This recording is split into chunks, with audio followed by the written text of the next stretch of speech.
नमस्कार, आमने सामने न्यूज में आपका स्वागत है। मैं हूं दीप्ति थापा।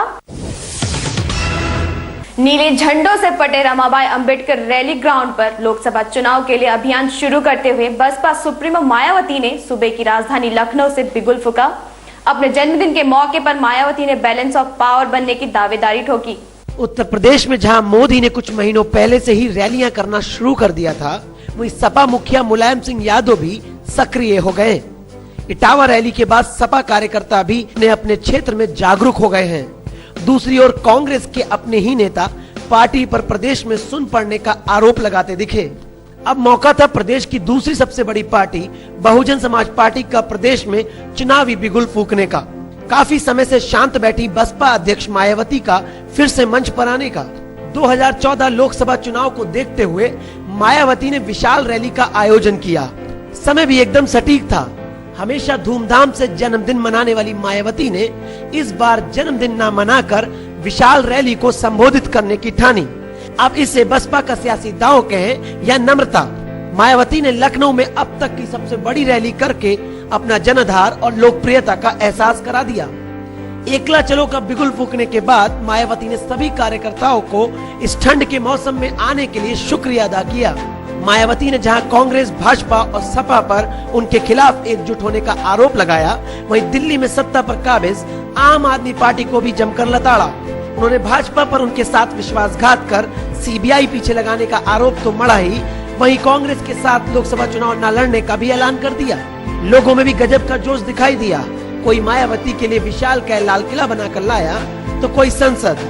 सभी का मकसद एक ही था कि मायावती को पीएम बनाने के लिए शक्ति प्रदर्शन करना। मायावती ने रैली का अंत करते हुए कहा कि उनके बिना केंद्र में सरकार नहीं बन सकती और वो बैलेंस ऑफ पावर के रूप में सामने आ सकती हैं। ये तो आने वाला समय बताएगा कि रैलियों में पानी की तरह पैसा बहाना राजनीतिक दलों को चुनावों में कितना फायदा देता है। ब्यूरो रिपोर्ट, आमने सामने न्यूज। कांग्रेस और आम आदमी पार्टी के रिश्तों पर काले बादलों की लुकाछुपी जारी है।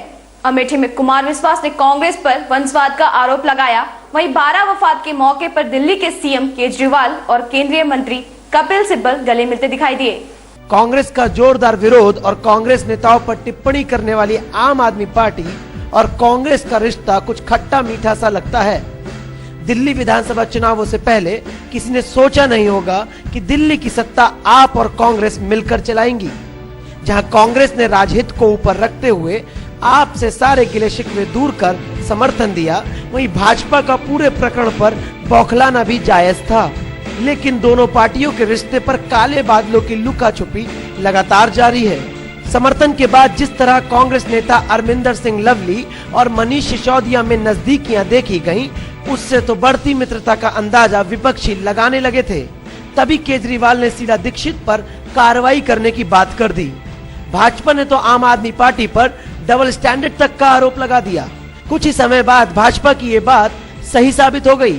आपके नेता कुमार विश्वास ने दिल्ली में समर्थन दे रही कांग्रेस पार्टी के युवराज राहुल गांधी के खिलाफ उन्हीं के संसदीय क्षेत्र अमेठी से चुनावी बिगुल बजाने के साथ साथ कांग्रेस पर वंशवाद का आरोप भी लगा दिया। वहीं 12 वफात के मौके पर दिल्ली के मुख्यमंत्री अरविंद केजरीवाल और कांग्रेस नेता कपिल सिब्बल गले मिलते नजर आए। इसके पर कपिल सिब्बल का कहना था कि मतभेदों को एक ओर रखकर भाईचारे की महान भारतीय भावना और बेहतर भारत के साझा लक्ष्य पर डटे रहना चाहिए। सभी हंसेंगे कि दिल अपने जुड़ेंगे तो भाईचारा बढ़ेगा तो अमन और चैन बढ़ेगा। अब इस बात को सच माने या फिर लोकसभा के लिए दोनों पार्टी का चुनावी जमीन तैयार करना। ब्यूरो रिपोर्ट, आमने सामने न्यूज। यूपी के फर्रुखाबाद में कुछ लोगों को सलमान खुर्शीद का विरोध करना महंगा पड़ गया।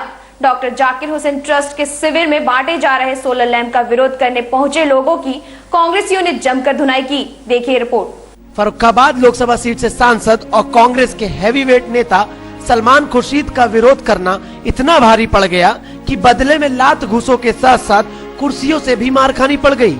जी हाँ, ये सजा इस आदमी को सलमान खुर्शीद द्वारा डॉक्टर जाकिर हुसैन ट्रस्ट के शिविर में बांटे जा रहे सोलर लैंप का विरोध करने पर मिल रही है। महत्वाकांक्षा के साथ विरोध करने पहुंचे विरोधियों को ही उल्टा मुंह की खानी पड़ गई। सलमान के समर्थकों ने लात घूसों के साथ साथ कुर्सियां भी भाजना शुरू कर दी। अब हम आपको दिखाएंगे लाइव पिटाई का नजारा।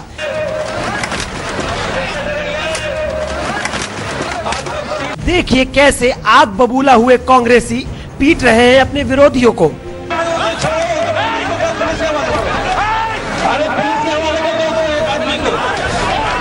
सलमान खुर्शीद पहुंचे थे कार्यक्रम का उद्घाटन करने, तभी अचानक उनके विरोधियों ने सलमान को काले झंडे दिखाना और मुर्दाबाद के नारे लगाना शुरू कर दिया।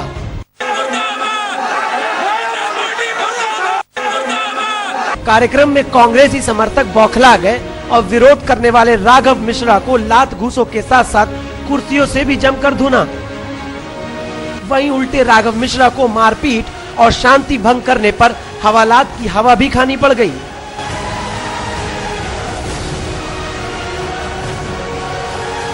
फिलहाल कड़ाके की ठंड में जेल में रात काटने के बाद जाकर राघव को जमानत मिली। वहीं पूरे प्रकरण पर राजनीति भी हुई। अलग अलग खेमों से अलग अलग प्रतिक्रिया मिल रही हैं। जहां विरोधियों ने इसे कांग्रेस की दबंगई करार दिया, वहीं समर्थक विदेश मंत्री की सुरक्षा की वकालत करते दिखे। ब्यूरो रिपोर्ट, आमने सामने न्यूज, फर्रुखाबाद। अब वक्त चला छोटे से ब्रेक का। ब्रेक के बाद देखेंगे कैसे बाराबंकी में खुलेआम हुई सपा नेता की हत्या। पॉलिटिक्स, क्राइम, स्पोर्ट्स, अगर इन खबरों पे है आपकी बारीक नजर, आपकी आवाज भी कर सकती है असर। बढ़ाएं अपनी आवाज का दायरा, बने आमने सामने न्यूज का हिस्सा। ब्रेक के बाद एक बार फिर से आपका स्वागत है। उत्तर प्रदेश के बाराबंकी में दिन दहाड़े दिल दहला देने वाली घटना सामने आई, जहां मुलायम सिंह की यूथ ब्रिगेड के जिला महासचिव अरविंद यादव की गोली मारकर हत्या कर दी गई। सपा नेता की दिन दहाड़े हुई इस वारदात से क्षेत्र में दहशत और आक्रोश का माहौल बना रहा।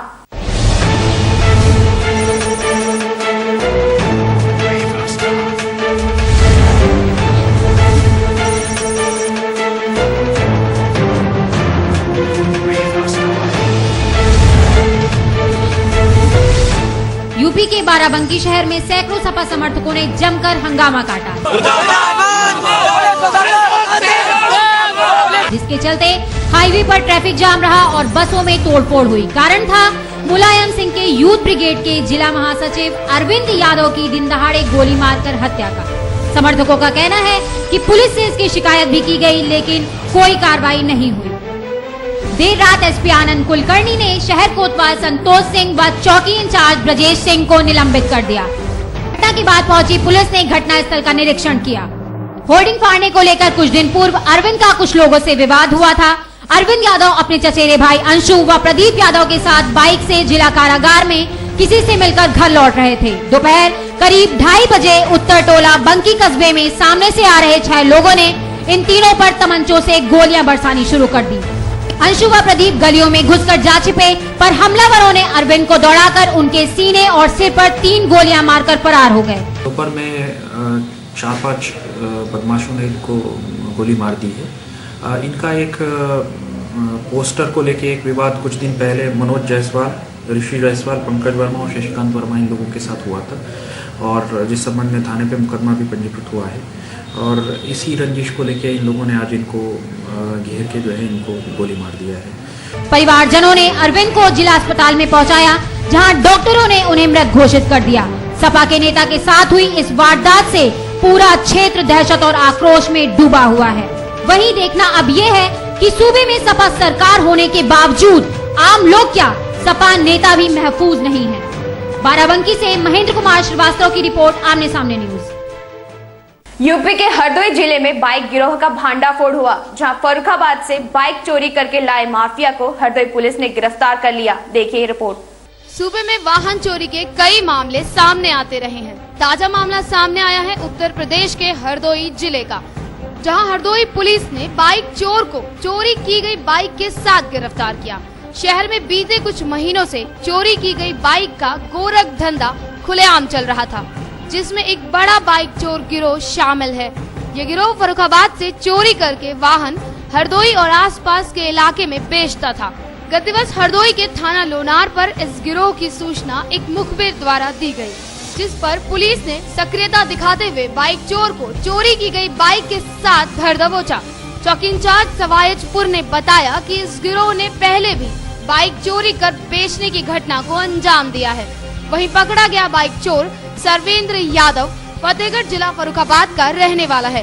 पुलिस ने सर्वेंद्र यादव के नाम पर FIR दर्ज करते हुए कार्यवाही शुरू कर दी है। ब्यूरो रिपोर्ट, आमने सामने न्यूज हरदोई।